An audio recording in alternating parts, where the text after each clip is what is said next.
1760. The Wonder Man of Europe runs for his life. No records exist of his birth, death, or true identity.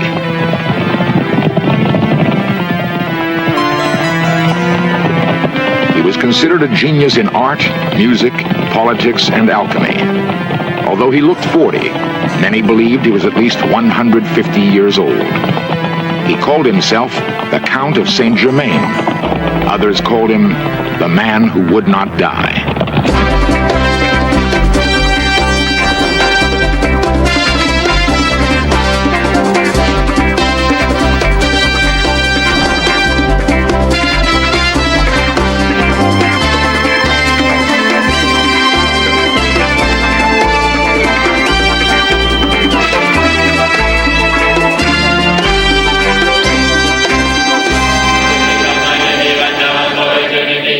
There are people in contemporary America who believe that Saint Germain is very much with us.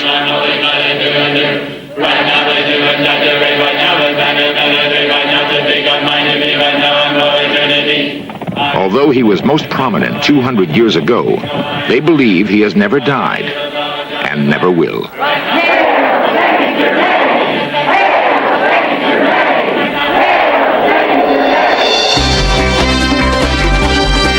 This series presents information based in part on theory and conjecture.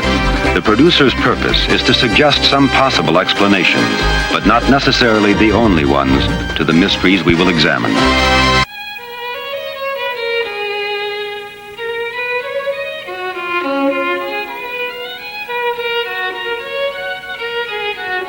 The court at Versailles in 1757 rides the last great crest of regal splendor before the French Revolution. Embroiled in a bitter war with England, King Louis XV still plays host to the leading thinkers and doers of Europe. The Count of Saint Germain is welcomed as a man of wealth and obvious breeding. A brilliant violinist, he conducts entire symphonies without referring to written music. He is also a talented painter, and his descriptions of ancient history cause listeners to believe that he experienced the events himself.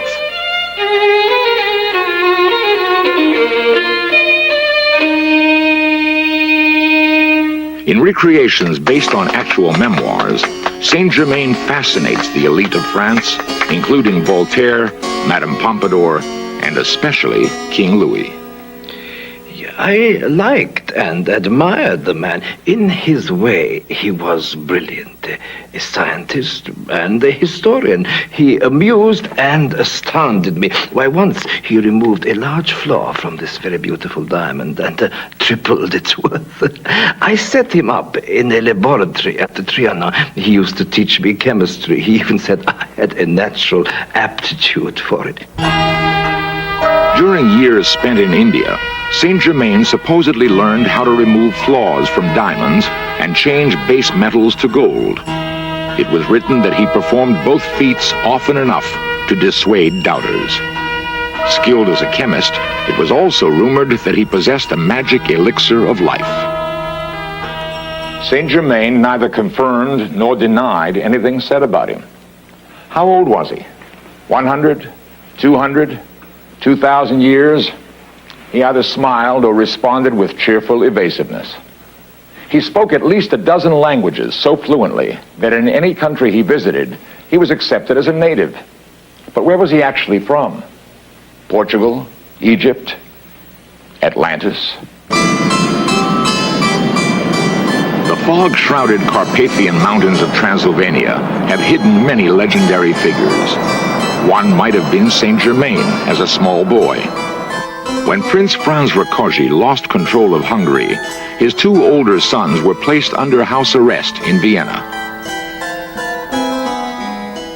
His third son, possibly Saint Germain, traveled secretly from Transylvania to Florence and the protection of the House of Medici. If this story, one of so many, is true, it would explain Saint Germain's extraordinary education and appreciation of fine art. According to memoirs, the Count was slim, well-proportioned, and of medium height. His features were pleasant, and his eyes possessed a great fascination. Those who looked into them were profoundly influenced. His sense of humor and courtly manner made him especially attractive to women. Among them, King Louis's mistress, Madame Pompadour. He was a truly delightful person. And he knew all of the European languages. And he was very entertaining. The king, you know, is easily bored, but never by Saint-Germain. And yet there was a mystery to him. Nobody knew where he came from or his true identity. And there was a strangeness. Some of my very elderly friends at court said they had known him for 50 years, and yet he never seemed to age. If he had a magic elixir of life, I wish he had given some to me. Casanova, the Italian opportunist, resented his rival's success. Saint-Germain is a charlatan and an impostor. He thinks he's a prodigy in everything. Oh, he's very clever. And with his tricks, he has the capability to amuse. He can make the women admire him. But then, I know something of the ladies myself. One very mysterious thing. In all of the banquets we have attended together, I have never seen him eat one morsel of food. While his peers gorged at banquets, Saint-Germain dined alone on light portions of cereal, vegetables, and the white meat of chicken. Was this his secret for long life? Small, balanced meals? Voltaire, France's aging intellectual, expressed great admiration for Saint-Germain. He is a very learned man and a Freemason. His knowledge of history is so extraordinary, it makes one believe he lived through the events himself. One could believe it would take more than one lifetime to absorb so much knowledge. Thus, the man must be immortal. He was so knowledgeable in politics and history that I used to send him on secret missions to make peace with England, but that was my mistake. I went over the head of my foreign minister, who naturally was furious. Of course, I had to pretend that I knew nothing of the affair. Choiseul was going to arrest him, but he escaped and disappeared. Envious of Saint-Germain's influence on the king, Choiseul, Louis's foreign minister, ordered him arrested and shot as an English spy.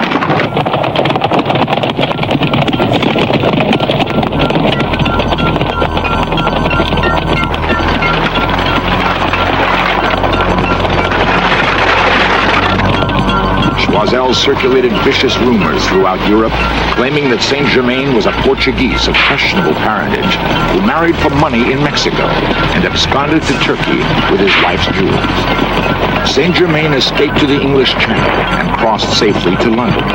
However, Choiseul's ugly stories followed him wherever he wandered, even to Russia.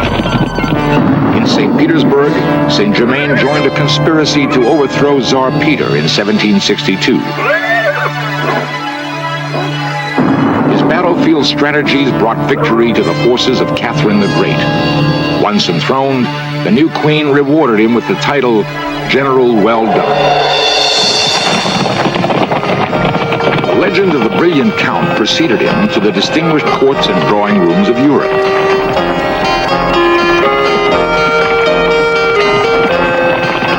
Wherever he traveled, Saint-Germain was welcomed as a scholar, a scientist, and raconteur.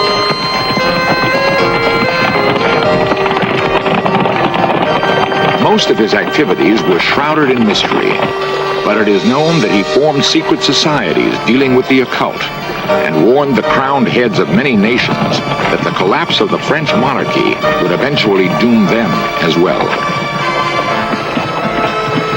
His one known manuscript, the Most Holy Trinisophia, written in a combination of modern languages and ancient hieroglyphics, is considered a classic of occult literature. The final years of Saint-Germain's known life were spent in Hesse-Kassel, Germany. He divided his time between experiments in alchemy and meetings of his secret societies. Few people knew Saint Germain as well as Prince Charles, his last known confidant and benefactor. In 1784, word spread across Europe that Saint Germain lay mortally ill in the castle of Prince Charles.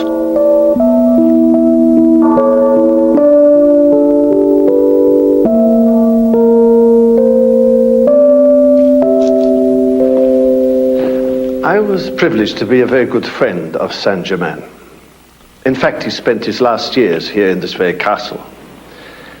Some time before he died, he confided in me his true identity. He was the third son of Prince Franz Leopold Rákóczi of Transylvania. When the Austro-Hungarian Empire absorbed his enormous estates, he spirited his third son away to Italy, where he was looked after and brought up by the Medici family and attended the University of Siena. This, of course, was one of the reasons for his very charming demeanor, his aristocratic bearing, his wealth, and his great knowledge. Unfortunately, he died here in this castle. Did Prince Charles attend the funeral? No. Now you come to mention it, I didn't. I was away at the time.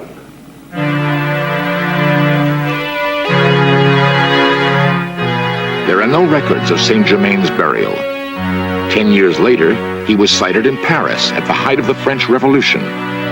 Sightings continued well into the 19th century, and for some, continued today. Elizabeth Clare Prophet, leader of the Church Universal and Triumphant in Pasadena, California, believes that Saint Germain speaks to the world through her. Who was Saint Germain is really a very important question for America and for freedom-loving peoples in every nation today.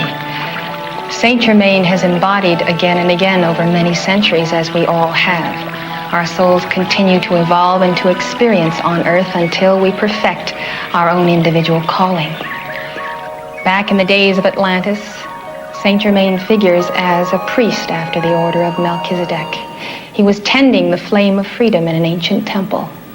Word came to him from his teacher that the continent would sink, and he was told to travel from the continent by ship to go to Europe in what is now the area of Transylvania, in the Transylvanian foothills, to plant the flame of freedom.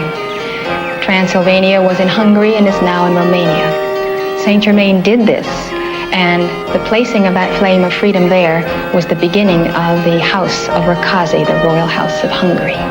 According to Mrs. Prophet, this is just the beginning of a series of fantastic lives.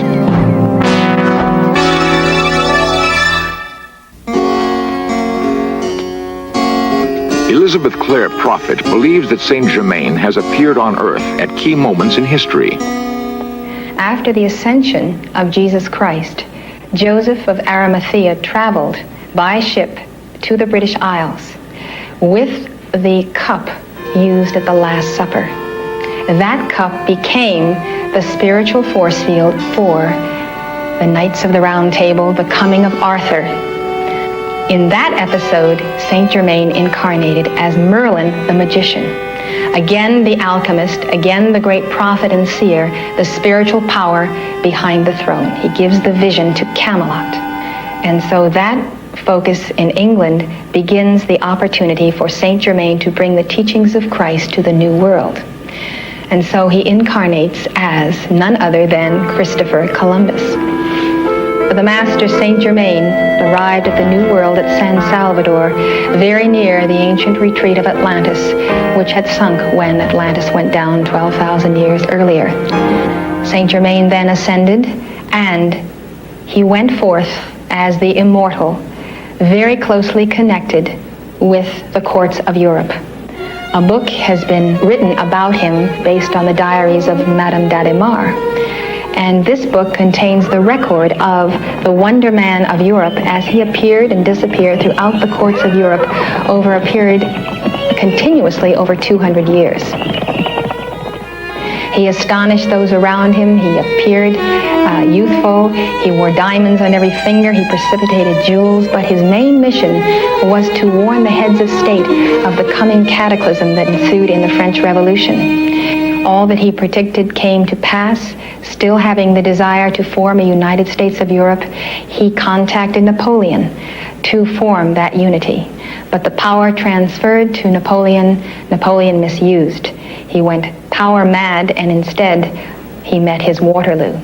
Dr. Peter Reill, professor of European history at UCLA, holds a different viewpoint. I think Saint-Germain was a typical adventurer of the 18th century. He was a man similar to Casanova, similar to Cagliostro, similar to a whole slew of men who populated the last half of the 18th century, plying the trade of mystical religion, pseudoscience, in an attempt to milk as much money as they could from the rich, the wealthy, and the gullible. Dr. Manuel Oderburg of the Theosophical Society. I feel personally that Saint-Germain was one of a number of highly trained people who seemed to come before mankind or in different countries from time to time to restate certain ethical principles. He had universal ideas about humanity per se rather than any one particular country. And secondly, that he himself in his own personal life was pitched to what I might call unselfishness. People like Saint-Germain and Cagliostro could come in and partly use the scientific ideas that were floating about and partly accept them, because they were not totally phonies. I'm not trying to say that.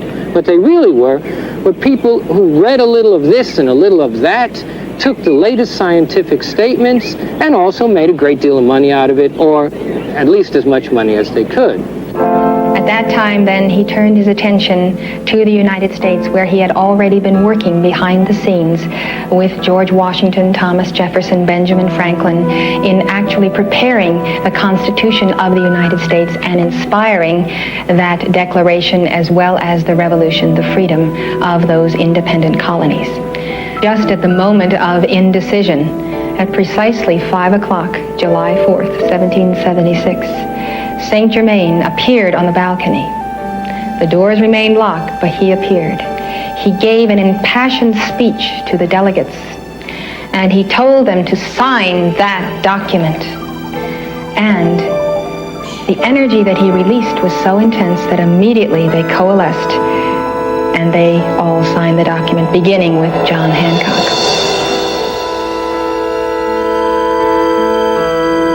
As to the length of Saint-Germain's life, once again, the experts disagree. Saint-Germain's supposed longevity is again a traditional ploy used by people who claim to be magicians or alchemists to prove that they have discovered the magic elixir of life. The fact of not eating in public, I think, is a very, very, very intelligent ploy of showing that somehow you ingest different types of foods as normal human beings do. There was a rumor that he had died in 1784, but there are memoirs by the Comtesse d'Andémar, the French lady-in-waiting to Marie Antoinette, indicating that he was seen after 1784, and in fact for some years afterwards. So what I really meant was that it wasn't a fact that he had died in 1784. Saint-Germain, Saint-Germain, Saint-Germain. All hail the Knight Commander, all hail Saint-Germain.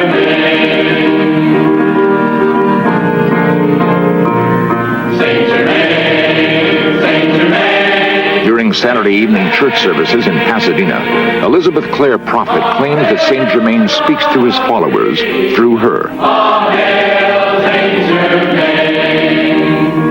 I am the keeper of the flame of freedom for every nation. Saint-Germain, you have called me, and Uncle Sam. I am he, and I am here. I am in the flame of the holy science, and of that religion which is yours to claim. Yes, I come, a believer and a teacher of the law of reincarnation. The law of the coming again and again of the soul is your cosmic justice. It is that cause of freedom whereby you understand that the goal and the calling of America and every true free nation is to lead mankind into that way of higher consciousness. This is my mantra which I give to you. I am a being of violet fire. I am the purity God desired. Hail Saint Germain! Hail Saint Germain! Hail Saint Germain! Hail Saint Germain! Hail Saint Germain! Hail Saint Germain! Hail Saint Germain!